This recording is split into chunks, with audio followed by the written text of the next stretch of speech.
Hello সবাই, কেমন আছো? নিশ্চয়ই ভালো আছো। আজ রান্না করব কাঁচকলার কোপ্তা, করলা ভাজি, ভেন্ডি দিয়ে আলু দিয়ে। দেখো করলাগুলা আমি কাটার আগেই ধুয়ে নিই যাতে তেতো কম লাগে। আমার কাছে এমনভাবেই মনে হয় তেতো কম লাগে। আর কাঁচকলাগুলা ধুয়ে ভালোভাবে কেটে সিদ্ধ করতে দিয়েছি। সিদ্ধর জলটা আমি ফেলিয়ে দিই না, কারণ তাইলে ওর আয়রনটা বের হয়ে যায়। কাঁচকলা আর একটা আলু সিদ্ধ বসিয়েছি, এটা সিদ্ধ হয়েও এসেছে। আর দেখো ভেন্ডি আলু কেটে নিয়েছি। কাটতে কাটতেই দেখি কাঁচকলা আলু সিদ্ধ হয়ে গিয়েছে। এবার এটার ঠান্ডা হওয়ার জন্য দিয়েছি। তারপর কাব্বু বললো ওটস দিয়ে ডিম খাবো, ওর জন্য ওটস দিয়ে ডিম ভেজে দিলাম। তারপর কড়াইয়ে তেল গরম করে করলা ভাজির জন্য যে করলাগুলো কাটছিলাম, এবার করলা ভাজি করে নিব। গরম তেলে করলাগুলো দিয়ে দিলাম। তারপরে কিছু সময় নাড়াচাড়া করে একটু ভাজা ভাজা হয়ে উঠলে এর মধ্যে লবণ আর হলুদ অ্যাড করেছি, দিয়ে এবার ভালোভাবে ভেজে নিব। দেখো কালারটা দেখতে কত সুন্দর লাগছে। ঠিক আছে, সবজির যে রিয়েল কালার সেটা দেখতে অনেক ভালো লাগে।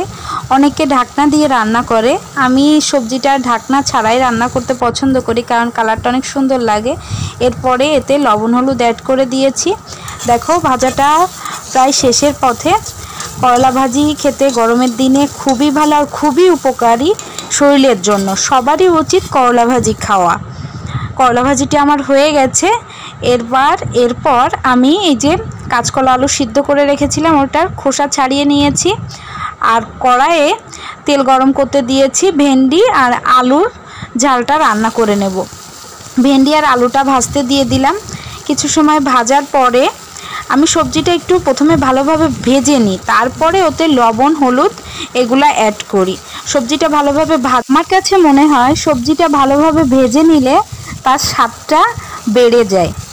এই জন্য সবজিটা আমি ভালো করে ভেজে নিই, তারপরে লবণ হলুদ অ্যাড করি। এই দেখো আমি এখন সবজিটা ভাজার পরে লবণ আর হলুদ অ্যাড করেছি।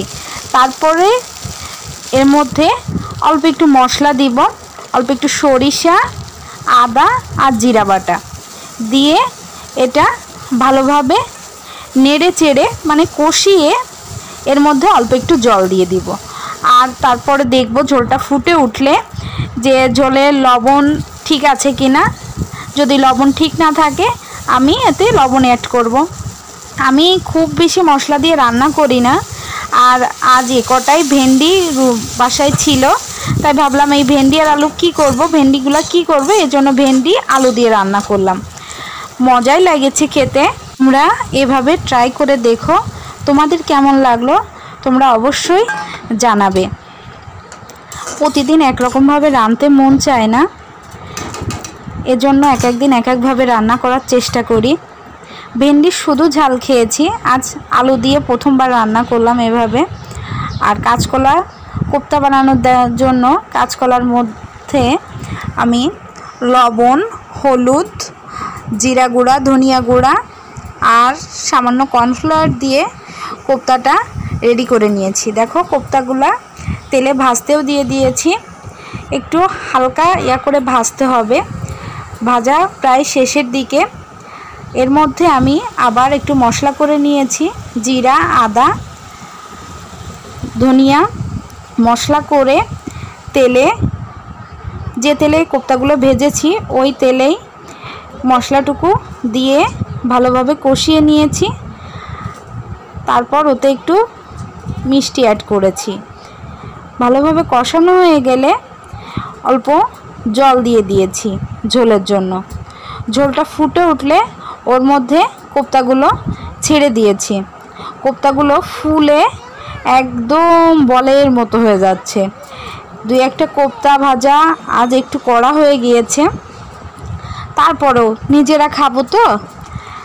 এই যে দেখো কোপ্তা হয়ে গিয়েছে।